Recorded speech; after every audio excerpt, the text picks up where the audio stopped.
Hi, guys, and welcome back to Too Much. Today, we are going to go directly down the rabbit hole because I have someone here who speaks to my soul, and I'm sure speaks to a lot of your souls because she paved the way for the muchness, for the being too much, being a lot, being yourself. Today with me, I have Serena fucking Kerrigan. Beautiful intro. Loved it. Just came to me. I was like, pave the way for what? And then you said too muchness. I was like, true, fact. Yeah, fuck yeah. Welcome to Too Much. Thank you so much for having me. Thank you for being here. This has been, to me, like a long time coming. I was going to say this to you before, right when we got here, but I decided to save the shock value for the pod. We actually met, God, 4 years ago Okay. at Cipriani Halloween because you are friends with Hawaii, to you guys. I'm going to bleep this out.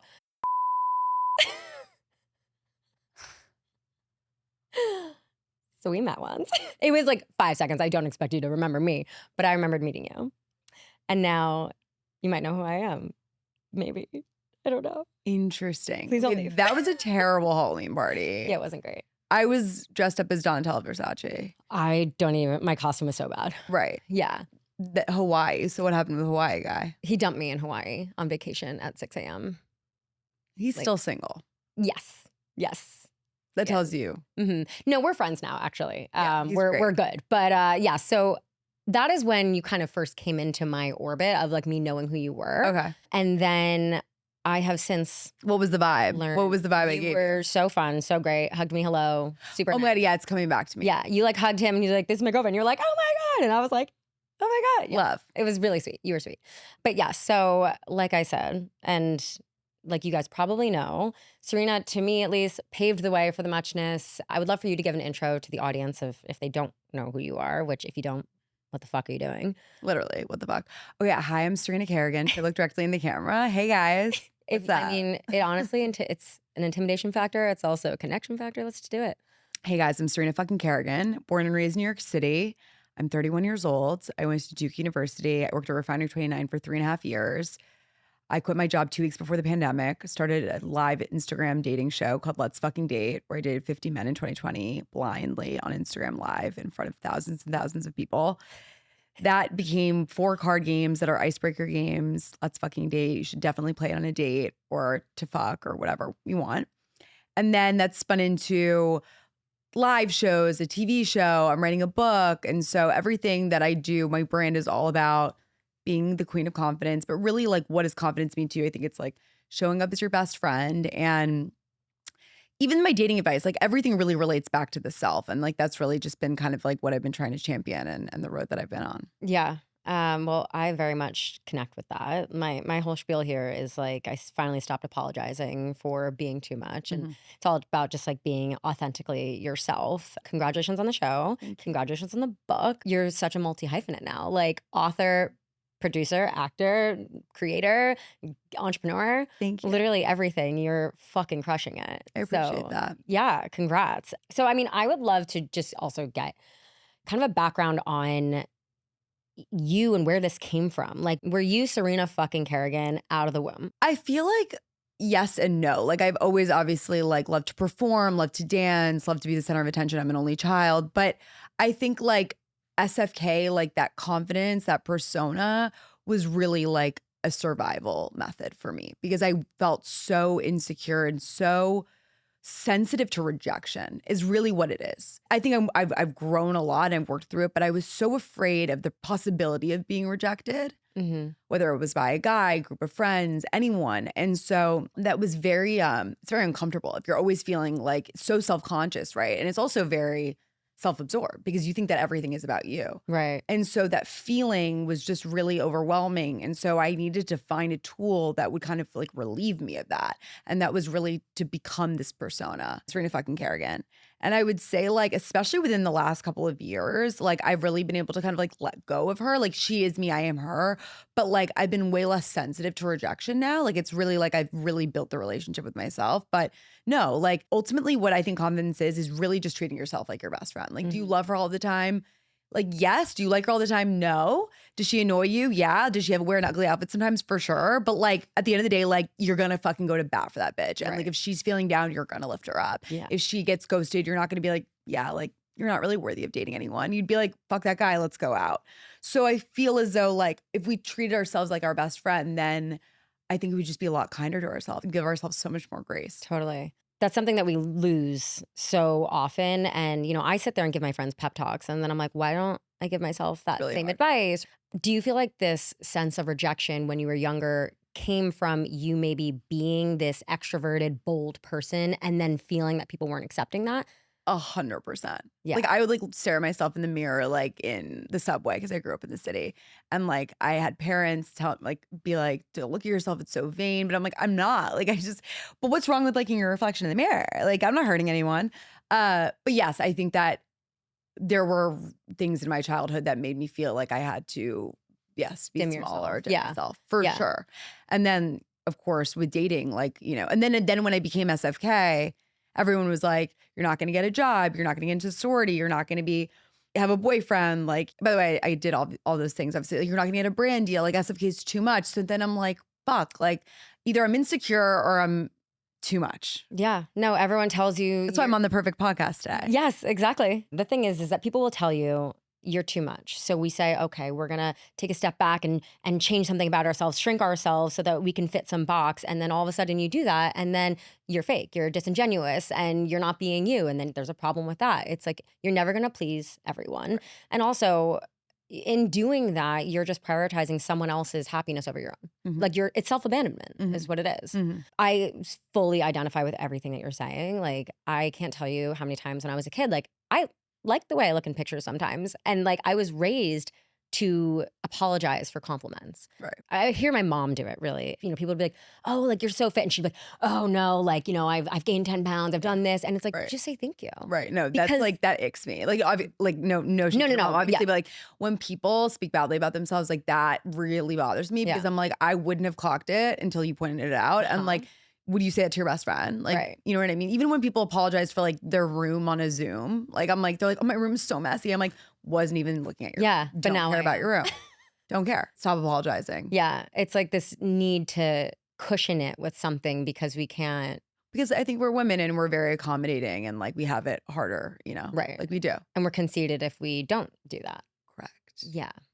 No, this is all things that we learn over the years and we learn from the rejection. And, it's kind of like you learn from your mistakes. You learn also from when people have knocked you down. You're like, well, I'm not going to do that again. So ultimately we end up shrinking ourselves. And I am glad that you found your way through and we're like, I'm going to be Serena fucking Kerrigan. And then eventually it's like that shield, that mask turned into who you are. So you almost like retrained your brain.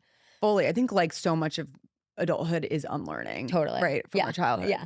Even with social media, it's like, do I post this? Do I not? Like, it's so easy to get in your head. And then it's like, Yeah. nothing matters. Totally. Like, we're literally going to die. We're on And a no one's going to floating remember space us. rock. Yeah. No, nothing matters. like I did this fashion show yesterday and I closed the show and it was so fun. And I've always wanted to walk in it. Like, it's so me. I just saw your story. You looked so fucking No, good. but like, it's my dream. Like, I've always wanted to do it. And these girls that were next to me, the other models in the show, were like, oh, I was so nervous. Like, I don't know what to do. I'm like, guys, Doesn't matter. this literally, Yeah. no one's going to remember this. Like, no one, it just enjoy it. Mhm. And I wish like, we could do that more. And so I'm just trying to kind of like flow and be like, if I say something on social media, if I do something and someone is hurt by it or it's wrong or whatever it may be, like that they'll reach out to me and we'll have a conversation. And like, even though I'm SFK, I also feel like sometimes I just like, I'm not as free with who I am, Yeah. especially online. So that's like what I've been trying to do this year. My word of the year is peace. So I'm trying to just like be at peace with myself and to the point of Right. like not feeling like I'm going to be rejected. Yeah. Do you feel that, you struggle to find a balance between like how people view you versus if they actually even know you as a person and like what's inside? It's weird because so many people that I'm close to, they'll be like, oh man, people ask me like what you're like, in real life. And they're like exactly the same. Yeah. So that's what's interesting. Like I really am like an empowering person, but I just also have a side of me that's like very sensitive and clearly has been very sensitive to rejection. So this is a clear like, consequence of that. But it's also like when people read the Queen of Confidence on my profile, like it triggers them because they're like, oh, if you were really the queen of confidence, you wouldn't do X, Y, and Z. And like, you wouldn't use face app on your photos and you wouldn't take Ozempic. And I'm like, I can do all those things and also Yeah. have this brand, which isn't, I'm not claiming to be the queen of confidence. It's something that I want to aspire to. Even if I'm not confident all the time, I know how to make you bitches confident. Right. I know how to hype you up. Yeah. And I do it every day in all my DMs. But I mean, regardless if you are the queen of confidence 24/7, it is a state of mind and it's something that like everyone should call themselves the king I or agree. queen of confidence. Like it's not one person. Like we should all just Wait. be fucking confident. And do you know what my bio is? It's I'm the queen of confidence and I saved a seat for you at my throne. Oh, That's what it is. Chels, I love that. It's what it's always been. Yeah. So I mean, to be especially a woman who can sit there and bring others up. And like I always say, two flowers can bloom at the exact same time. Like one does not take away from the other one. Like you can be the queen of confidence and you can have another queen. Like we're not actually in a fucking like monarchy here. oh, Like- I was just like I feel like confidence is like it's a mountain, and then like when you climb up the mountain and you see this beautiful view, and then everyone's who's at the bottom, you're like, guys, you need to come up here Yeah, and see you life gotta this see way. this. Right. And so that's how I feel it. Like I Yeah. feel that. So that's why like when women speak badly about themselves or, you know, they make these statements like I am this versus like I'm feeling bloated, I'm not feeling well. Like I really call them out on it because like I want them to realize that it's not their fault, but more like they're perpetuating their own identity of not being confident when they Yeah. can actually change the script and write their own plot. Yeah, I did an episode last week actually about this and about the power of the mind and how the second you think a thought, even if it's about yourself or about something else, like you are creating a neural pathway. It is immediately connecting. And the more you think it, the more this pathway becomes an instinct and like a reaction and something that like will become a reflex in your mind. Sure. Like if you feed the anxiety, you will be anxious all the time. This is also something that I learned in the last 2 years. Like it's not something that I've always had. It's something that, you know, similar to you facing rejection and then growing SFK, it's like I mean, I guess it was kind of the same thing as rejection. I had so many different relationships and breakups, and I eventually made that my superpower. And it's like, not that I know how to, I'm a master of relationships, still figuring mine out, but it's more of taking your weaknesses and turning them into strengths or Exactly. assumed weaknesses. And I've been upset. Like I've had anger that I've had to deal with and accept about, you know, moments and things that were said to me and done to me during my childhood. But then I'm like, well, you can't control your past. Like you have Right. to move forward. And like, luckily, like that experience made me this way. And I think that I genuinely like have helped people. And like, I want to, like, I really love helping people. I love when people text me and they're like, please help me about this relationship. Like, I want to work through this problem. Like that brings me a lot of joy. Yeah. And I think it's because I'm like a Cancer moon and rising. I'm an Aries sun though. What are you? Aquarius. My boyfriend's an Aquarius. Love. Love that. We don't have to talk about it, but what are those experiences that you're talking about when you're younger?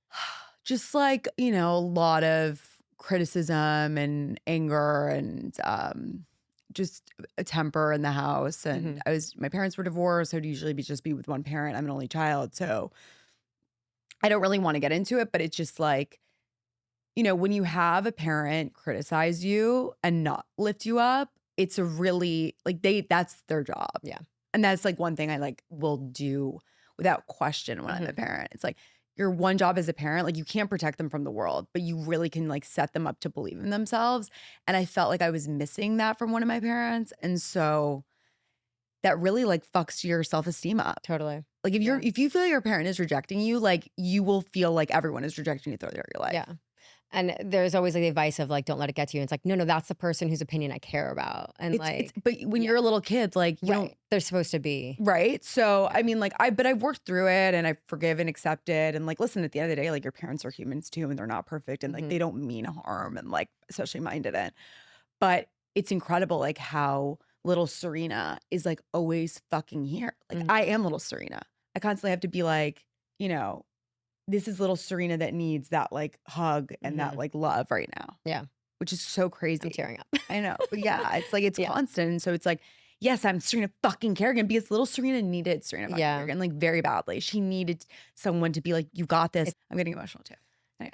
That's inner work that is so important to do for all of us. And it's really interesting as an adult to look back and see your parents as humans because we do all make mistakes. And like, if I had a kid, let's say, a year and a half ago, 2 years ago, when I was really struggling with like my hyper independence, I don't know how I would mother a child Right. and how I would be able to raise that child. And I know that my mom has hyperindependence. So like when I look back and see, the patterns that I dealt with and, my parents are great and I love them and sure no one's perfect and how they raised me wasn't perfect, but I love who I am now. So I'm like, whatever you did, you still gave me the strength to figure out who the fuck I am today and gave me the wherewithal to like get myself here. So, I mean, Also, our parents didn't have therapy the way that we do. Yeah. Like they didn't have like TikToks and all of this like psychobabble bullshit Yeah. that we do. Like they don't know what had- gaslighting is. Right, exactly. Like we really they weren't able to deal and process their Yeah. trauma and intergenerational trauma. Like Yeah. my mom's an immigrant of immigrants and like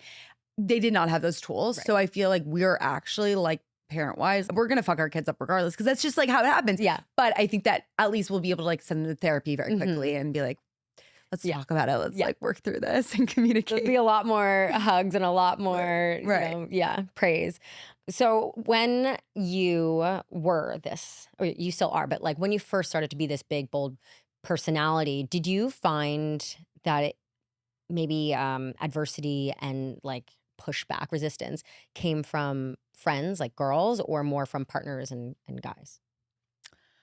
Interesting. I think that definitely from women. Mhm. Like I remember like we're talking like over 10 years ago. Right. I'm a freshman at Duke's campus and it's like I'm calling myself Serena fucking Kerrigan. I told everyone I changed it legally. People believed it. And then like I remember like the juniors abroad heard about me and then the girls in the sorority were like, we don't want her. Like she's like She's too much. Like there's really no other way to say she's too much. I got basically a bid from the two sororities I wanted and I had no problem pulling guys. I just don't know if I was taken seriously like girlfriend material. I don't know. The gays loved me. The undercover gays loved SFK because I had that kind of like masculinity Totally. to me. But I mean, like really like the dating thing, I think it was like when I really leaned away from SFK and leaned into my feminine energy because I think SFK is inherently masculine. Like I think when I leaned back a little bit and surrendered and felt okay in my like sensitivity and vulnerability, that's when I met my person. Yeah. When you finally felt like safe. I mean, as a woman, when you start to feel masculine or start to put on this masculine energy, it's a survival skill. I Like, think it's less survival. I think it's more about control, which could Okay, be yeah. survival. right. But I Yeah. think it's about trying to control a situation. It's Yeah. like, well, if he's not going to text me, I'm just going to text him. Well, why don't you wait to see if he'll text you? Because if you wait to see if he'll text you, then you're really going to know if he's interested. Because Yeah. men don't fuck around with that. I'm like, I just saw a show that had a similar scene like this. It was your show. Yeah. I have so many questions about that too. Like, how much of that show was it 100% you or So the handout? show for Peacock, it's called Older, Hotter, Wiser, and Yes. it's streaming right now. I wrote it and I'm acting it. My boyfriend acts in it as well. I produced it. It was originally pitched as a unscripted show. Oh, okay. Peacock really wanted me to do it unscripted because it was within a program, like a creator accelerator program, and a lot of the kids already were pitching scripted shows. And I kind of pushed back. Then I was like, oh, it's fine. Like I had this live comedy show that I had already toured and written. And so I was like, oh, that could kind of be interesting to like take it somewhere. But this was all pre my boyfriend. This was like years ago. This was in 2023. 2022 is when this program started, which is insane. These things take forever to happen. It's not like social media. It's like took years. Yeah. I'm literally going to start my book today because it'll be 3 years from No, now. literally start it. But anyway, so I pitched a show, it was greenlit, writer's strike happened. All these things happened. It got so delayed. And by the time that we were like ready to jump back in, it was like my whole life had changed. Right. And I didn't want to make an unscripted show because I felt like, doing a reality show, it's just like a completely different thing. I've always wanted to write. I'm a writer. And so I rewrote it. I literally rewrote the show to be scripted. For me, it was really just important to tell an authentic, real story. And I was really interested between SFK and Serena and how they like had tension between one another. And then I included my boyfriend, and it's like the premise of the show is that I'm doing my live tour and I have to drive to Los Angeles with a prop from the show, which is a coffin, which makes sense when you watch it. And my boyfriend, like I convinced my boyfriend to drive because I can't drive. And so I thought a lot about Felix and I, like what we were going through at the time. And like, ironically, it just felt, if it felt real, which I'm not trying to put words in your mouth, it was because it really was based on the real. It did. Like when, I don't want to like give it away, but Yeah. when you guys had a conversation like at the fire and he was like, you know, You can say what you want. yeah, Not so gonna be- basically he says that he puts his career aside to like help her. And at least I can really relate to this. Like there seemed like there was some tension of like you rising and then them not maybe, or them like, you know, putting their career on hold. And I'm generalizing here just in like the Yeah. in the overall situation. But that felt very real. Like when you comforted him and you were like, I am so sorry. I was like, this is so like this is Like, should I be here? yeah, exactly. Give you guys a minute. No, it felt very real. And it also made me wonder just like how that dynamic was for you guys when you first started. I mean, he obviously came into your life when your career had already pretty much skyrocketed. So what was that like for you guys and how has he handled it? Yeah, so we met, just for context, like I was a guest on his podcast, and you'll love this story. I walked into his podcast one random day. He had like DM'd me. I was like, talked to my publicist. Like I was very like, whatever. But I had this smidgen of intrigue because straight men typically don't, record with me on their podcast. Like I'm just like not their candidate for an interviewee, although I should be. And he said that. He was like, more men should listen to you, which I love. But anyway, he invited me and like we sat down. It was just like instant chemistry. And we had a lot of things in common. We both grew up in New York, only children, blah, blah, blah, whatever. And then 6 minutes in the podcast, I felt very comfortable with him. Like my SFK guard came down completely. And I was like, okay, listen, like I'm dating this guy. It's like, oh, he's treating me like shit. Like I feel like I'm too much for guys. Like I'm just like, I have this problem with dating where I'm too much. And he was like, for the right guy, he'll be the perfect amount. No, like literally like chills. And I literally responded, this is 6 minutes and 31 seconds in. I go, are you hitting on me? I'm down. And he like cracked up and he was like, no, let's keep this professional. And we were official 3 weeks later. But that's just to give you the context. Yeah. Which is so you. Yeah. This podcast. Briefly told Serena before we started the episode that that's exactly how my relationship started. To tell you now, I knew his sister before I met him, and I had been like stalking him online for 4 years. And anytime she would post him, I would respond and I'd be like, set it up. Like, when's my day? I was relentless. And actually, my first DM to her, I was like, I want you to be my sister-in-law. Like, let's make this happen. And I knew then it was like a little, what is it called? Invisible string that could. Yeah. I mean, Mitch, you created it. I know. That's what yeah, people are like, you manifested this. I'm like, nah, I stalked him. But we were on this date and he said, you know, my sister kind of warned me about you. She said you might be too much for me.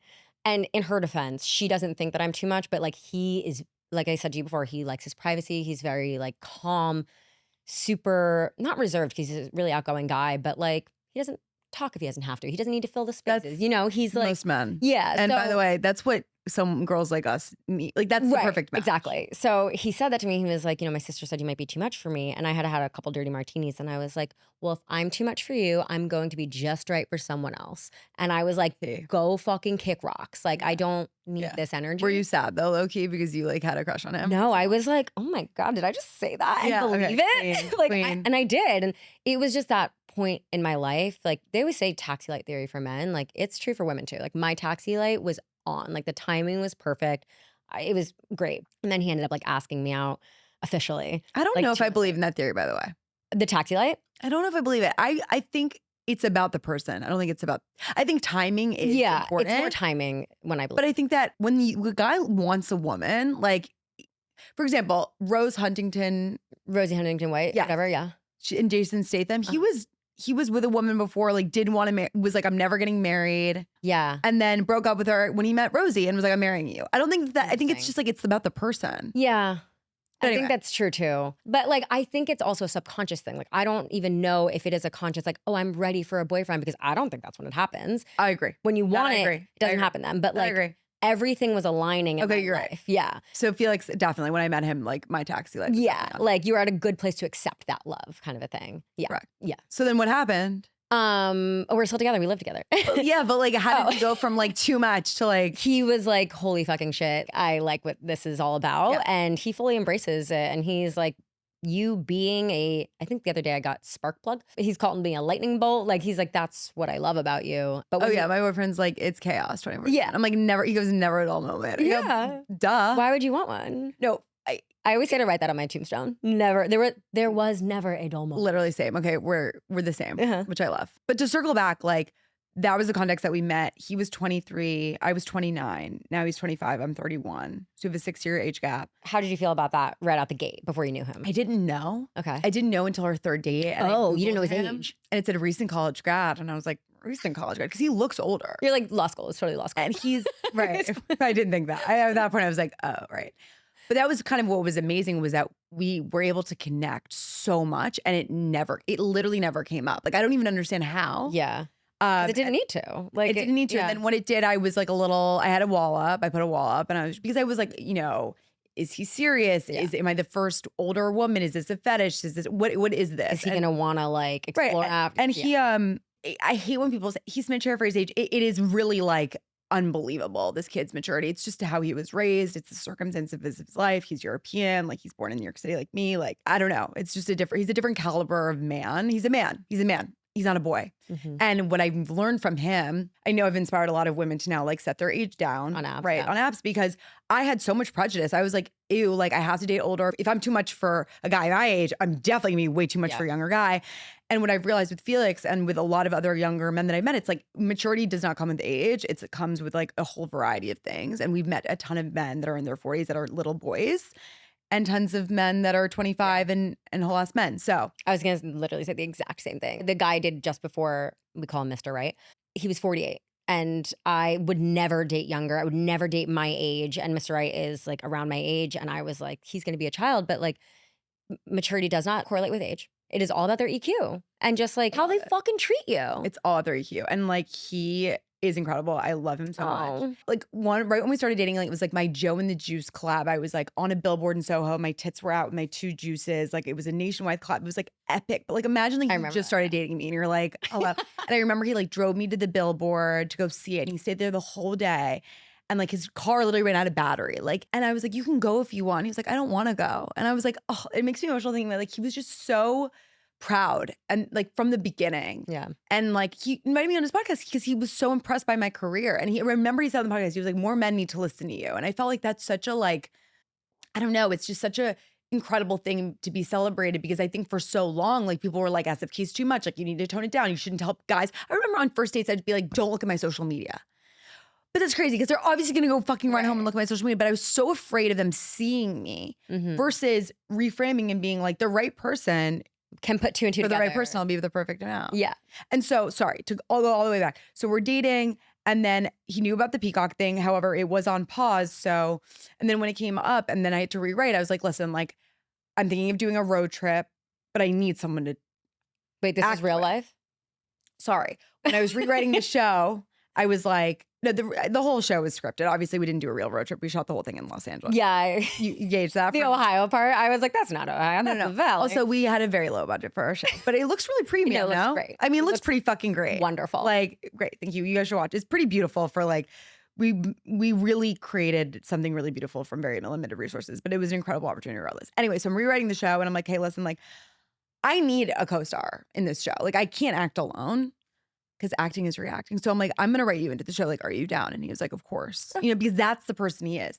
He took acting lessons. He memorized all of his lines and he took a month off of work. But it was like, yeah. He's like, your fucking person. no, like he's totally my person. But he really, that's what I realized. It's like it's not just about supporting. It's about really like showing up. And he really showed up. But I think like in those months of prep and also as I'm writing, yes, that totally came up of like, I think he was in a point where like at 24, like, yeah, you don't really know where your career is. When I was 24, I was making $10 an hour at Refinery 29. I was living at home. Yeah. Like I was crying a lot. I remember being like, I have so much potential. I don't know what I want to do with my life. I was so hung up on it. And by the way, mind you, it was pre-TikToks. So like now forget it. Now you're seeing what everyone's doing. If they're getting married, engagement ring, like there's no separation between child, tween, and 30-year-olds anymore. Like we're all just like, so acutely aware of everyone else's timeline. So you can imagine that my boyfriend is like feeling anxious about that. And that's why I wrote it into the script because I was like, this has to feel authentic. And if as long as you're telling an authentic story from your experience, then it's going to land. And also it would be much easier for us to act. And given that I'm less of a first-time actor. I've obviously dabbled in the past, but he was a first-time actor. I wanted to make it a really comfortable experience. But regardless, like for me, I just wanted to tell a genuine story. Yeah. And I felt it would be real and okay to show. And ironically, after that show, which was an incredible experience, he like within these past 6 months just like figured out exactly what he wants to do. He wants to like work with like creators and venture capital and like he's fucking crushing it. And I'm so glad because I remember telling him like, you're gonna figure it out. You've got to give yourself grace. Cause like when I was your age, and I did say that, I didn't know what the fuck I was doing either. So like let yourself figure, this is the moment of your life to figure it out. And he's figuring it out. And I'm so happy to see it. I mean, it's probably amazing also to have such a rock star of a partner. Like you probably inspire the shit out of him. Honestly, Yeah. I do. Yeah. And I think that what's so amazing is like, he's never made me feel like I have to like minimize my success to make him feel more comfortable as a man. And not to feel and like he never feels emasculated by me having a billboard or like having a TV show, like, or being my co-star. Like, that's really what I hope women set out to find because like make your bag, like be that star, like be too much. Like you will find a person that is down and like it doesn't impact their, but that's the thing. It's like you need to find a confident man that it's not going to impact themselves. Yeah. And that they like absorb and like you're like, we like enter a room and we're like, okay, we're going to go talk to that person. Then we're going to like hang out with them. Like, did you get there? Like I always wanted like that partner in crime or that power couple thing. Yeah. You know? I mean, just a matter of also like understand it's going to take some frogs before you get there. Bitch, frogs. Okay, so I'm writing a dating book. It's called Let's Fucking Date. And it's literally about this. It's about staying true to who you are, being too much, you know, and enjoying dating, like in actually having fun dating. But yeah, I mean, I've dated a lot, like a lot. Same. Like, same. It's like, yeah. And like bad. I'm sure you too. Like bad. TikTok currently, the men are like putting 2 and 2 together after I keep showing stories. They're like, isn't this the girl that like thought she was pregnant? Isn't this the girl that just slept with a murderer? Isn't this the, and I'm like, oh fuck, it is all me. You slept with a murderer? Yeah, accidentally. Wait, that's so epic. I mean, the sex was on purpose, but the murderer part was, I didn't know he was a murderer. That's what I was telling you before. I've lived 1,000 lives, but kindred spirits here. Like damn, I never fucked a murderer. But maybe I have. You never know. I didn't know until I Googled him. That's crazy. Yeah, well, I was still in his apartment. Yeah. I'm listening to the podcast. Yeah. No, he murdered them before me. It wasn't after. Were you next? Probably. Yeah. Crazy. No, he wasn't a serial killer, but it sounds better that way. Fucking crazy. Yeah. New York City. But to our point, it's about not getting jaded and like, don't get burnt out. You don't have to stop dating. Just choose who you're giving access to. You don't have to stop trying, like just change who you're trying for, you know? I think the issue really at the core of it is the scarcity mentality. I think that because this patriarchy wants us to think that there's such limited men out there and that there's no good men left. And it really is so perpetuated and has been forever, and that we should settle down quickly. That feeling of anxiety comes in, and then we're like on a date and like it went well. Or maybe actually it was a great date, but it was a great first date. That doesn't mean you're your fucking boyfriend. Yeah. But it's like because we have the scarcity mentality, and I'm saying we because I 100% had it, so I'm there, I would romanticize the fuck out of these dates and then accept way less than I deserved, accept bad behavior or like accepted things that were red flags and to look the other way because I so badly didn't want to be single. Yeah. And I said this to a girl the other day. Because she was like, I'm with a guy and I don't think he's the one. And I was like, break up with him. Yeah. Like, if you know, you just end it now. Like, just be done. She's like, how will I know if he's the one? I'm like, if you're asking me, it means that he's not. So just move on. 1,000. And then she goes, but that means I'm going to be single. And I go, if I told you that I could see into the future and I know 100% that in 2 years you were going to meet the love of your life, what would you do? She was like, I'd break up with him and be the happiest being single and free. And I said, then there you go. Like, the way we talked about the neural pathways, if you really believe, and I would tell myself this, like, I will find my person. Like, it's going to happen. I'm not going to be the one bitch that didn't find their person. Yeah. Sorry. like not in the script. Like, it's just not. Like, you're writing it. And I kept telling myself that. And like, I really did. And I found exactly the man that I really always wanted, you know? And so it's about really like, make that list of the qualities you want in a man, tuck it away, trust it's going to happen, surrender, and like enjoy. Yeah. And it's not wasting time with the wrong person. And like, don't settle for less. Don't beg for the bare minimum. Like if there is that inkling. Don't fucking settle. Like you have one life. Like don't settle. Like my friend, she'll kill me for even bringing this up. But my friend, she just started seeing someone and like right out the gate, we found something out about that person that did not paint him in a great light. And I was like, girlfriend, we're not with that kind of a person. Like we are not with someone where we have to make up any excuse for them. Like that's not who we are. We are better than that. Like, just walk away. Like, there's no need to waste the time. And I think to your point of the scarcity mindset, it's like, well, they're still choosing me. They haven't discarded me. So I'm just going to stick around until they do. It's like, no, you can walk away too. You don't have to stick around just because they are choosing you. Like, you can decide not to want them. Do you want to be the one chosen or do you want to be the one who chooses? Exactly. Boom. But it really is. I have a lot of empathy because it's like, I know what it's like. Yeah. We have the biological clock. And like, if you can freeze your eggs, you absolutely should. And I know it's super expensive, but if there's a way that your company can cover it, like, I think that gave me also a lot of like reprieve. Like, Yeah. I felt like some relief of being like, okay, because I really think that that's what it is. Because if other than that, and you take that out of the equation, then like, really, what is the rush? Like, my grandmother's 90 right now. And like, when I do a Q&A with her and people are like, what advice do you give for women in their 20s? She was like, I was 20 70 years ago. Like, you live a long life. Like, there's no rush. And I think like it's unfortunate that that is the messaging that we're constantly fed. Yeah. But look at Sex and the City. Like, all those women are in their 30s. Like, we got to slow down. I think that will make you less likely to settle for someone who like has had done bad behavior or treats you badly. Yeah. I always say, like, we got to stop saying, I want to find a husband by 35. See that? You're not going to. But that's my point. That's like the yeah. worst energy to put out. Yeah. I try and say, like, flip the script and say, oh my God, I only have 3 years left to be single and have fun with my friends and not have any responsibilities and like be truly independent. Like, that to me is the beautiful thing. Like, when I look back, I am so happy with my partner. I'm so grateful and excited to get married. I also have very much done my time. I'm ready to hang my hat. But it's because I lived that life. Like, I'm satisfied. Bitch, I literally was single for the majority of my Yeah, life. it's like, and I'm like, I know I did it right. Yeah. And I know you did too. I'm not going to miss out on a thing because I've done it all. I know. And I think that it's partially also just like social media. You see the boyfriend content and it's like a lot. Yeah. Like, you see the engagement rings, you see, it's really like the comparison trap is really real. But you have to trust that. Like, I always said, like, when I'm ready, I'll have the opportunity. Yeah. Like, when you're ready, you will have the opportunity. And if you don't have the opportunity yet, it means that you have work to do on yourself and that you have experiences to have and you have like still memories to make without a partner. And like, that's great. Yeah. Enjoy it. Back to our point of like the taxi light theory and just like the timing of it. I don't think that really happened for me until I got so comfortable with myself and secure with my muchness. And I was like, no, this is what it is. And like, if you want to board this ride, you have to accept the value of the ticket and you have to accept like what it is at the end of the day. It took me 30 years to get there. Like, I didn't meet my boyfriend until I was just about to turn 30. Same. And like, it was the perfect time. I agree. I don't want to meet my husband in my 20s. Like, my 20s were so fun. So fun. So fun. Enjoy. Don't waste it, guys. So you obviously lived and experienced so much and like you have been able to be true to yourself and you are still SFK. Serena is one. Do you ever feel the pressure still to like always be on 100% of the time, that you still need to be that bold and out there person that you started with SFK?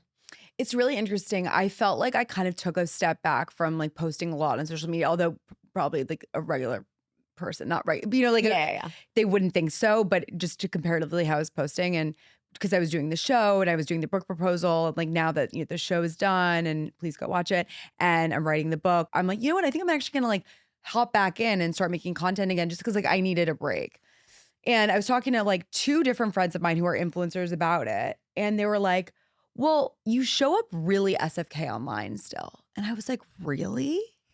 They're like, yeah, like it's very SFK. Like, you don't show Serena. And I was like, who is Serena? Like, how does she show up? And so like, yeah, like that's what I've been thinking about. Like, how can I show more of my vulnerability and like who I am? Because I don't feel like I need to be like, I'm Serena fucking Kerrigan. Like, let's fucking go all the time. Like, that's not who I am in real life. Yeah. So this like, I do it on social media because it's totally like a crutch, you know? I think I like do it because I think it's like, it's just easier to be niche. Like it's your brand thing, but it's also, but I'm like, so now it's been kind of like fun to be like, okay, what does Serena look like? What does that look like? And I'm just been trying to enjoy it. And I think that that's because I'm not afraid of rejection. I'm not afraid of like someone watching it and being like, Serena sucks. Like, okay, say that, go off. Like, you're going to hate me regardless. So who is Serena? I don't know. I'm figuring it out. People are like, they were like, you're so funny. Like, you're so, I genuinely like, I think it's just, it's peace, comfortable, like silly, goofy. I think that's Serena. I think SFK is more like direct and like intimidating, but in a good way and like empowering. I think Serena's like a little more like peaceful, laid back, goofy, silly vibes. So Yeah. I don't know, but I'm figuring it out. It's interesting how I'm in my 30s and I'm still discovering who I am. I mean, we can rewrite We the always, script every always. fucking day. We can evolve overnight if we want. Yeah. That's the beauty of it. Yeah. It's actually funny. So when I was doing all of my stalking of you before today, I was trying to find your live streaming dating, and I found Oh God.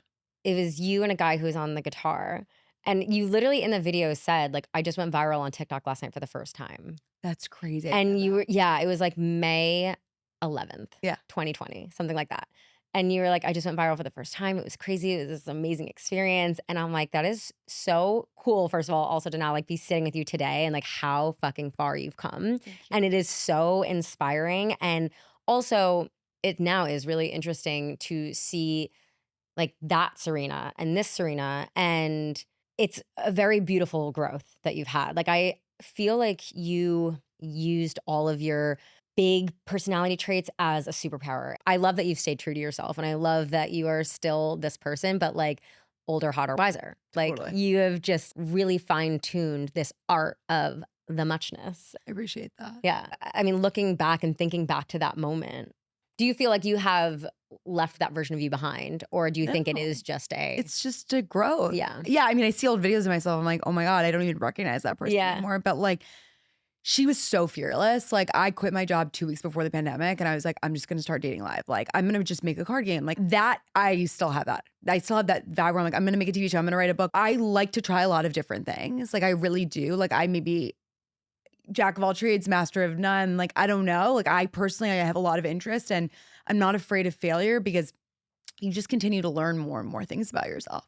But I want to try a lot of different things. And I think that that fearlessness that she has, I love to tap into that girl. Do you think that Serena had any idea that you'd be where you are today? Absolutely, yes. Yeah? 100%.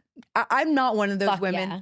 I'm not one of those women that I'm like, I can't believe this is happening to me. I've never said that. In fact, like, I'm like, what is that? And I was like, I've never said that. Every experience, I'm like, yes, I deserve this. I worked for this. I work really fucking hard. Like, I really do. And like, every time like I have something happen, I'm like, I put this on my vision board. Like, I literally did. I manifested it. I visualized it. I did the work. I networked. I also didn't put a timing on it. Like, I don't put timelines on things. Like, I always said I'm gonna have a TV show. I didn't know it was gonna happen when it did. But my advice for women is be fucking loud about what you want because no one is holding you accountable. Like, no one actually cares if you like got the TV show or not. And if they do, it's because like they're jealous that they don't have, like, they don't care. Be loud and proud. I've had so many people like roll their eyes at me throughout my life. I'm like, I just like don't care because I've done every single thing I said I wanted to do and I will continue to do it. My friends like to say I'm a witch. I don't think so. I just think I have the confidence to say what I want out loud and make it happen. Yeah. I am like smiling because we are the same person. Say it out loud. Someone asked me, it was a Q&A episode, and someone asked, how do I like do my 5-year plans and my timelines and everything? And I was like, I don't do timelines. Yeah. I'm just like, this is going to happen because it's either going to happen quicker or later. And it doesn't matter when if you say it's going to happen in It's November. also going to happen when it's supposed to happen. Right. Yeah. Like, you don't, like, it's like the relationship. Like, we didn't want to meet our person when we were 25. Right. Yeah. So why would we put that timeline And we on it? weren't supposed to. Like, it's just Love. We're so aligned. seriously. Obsessed. I love it. We're too much. We're too much. Oh my God. Well, guys, I cannot stress this enough. Go fucking watch her Peacock show, Older, Hotter, Wiser. It is so good. It's also like an easy watch. Yeah. I think all your episodes are what, like 12 minutes? Yeah. You guys, Yeah. it's an hour and a half. It's like a movie. Yeah. So fun. It just played through. I sat there. I watched the whole thing. It was great. Also, your book is coming out when? Next fall. Amazing. So we have some time. Like 2026 or yeah, 20? 2026. Okay. So I have to get right. I have to get cracking. That one we have a date on. Or like Yes. around. Yeah. Amazing. Well, I am so happy for you and Thanks so your much. success. And I'm gonna link everything. I'll link your show. I'll do all of that in the episode description and notes. If you want to find Serena, what is Serena Kerrigan across great. everything. So find her at Serena Kerrigan on all platforms. Thanks, Queen. So- You're such a queen. I love it. I'll see you guys next week, and thanks so much again. Thanks. Bye.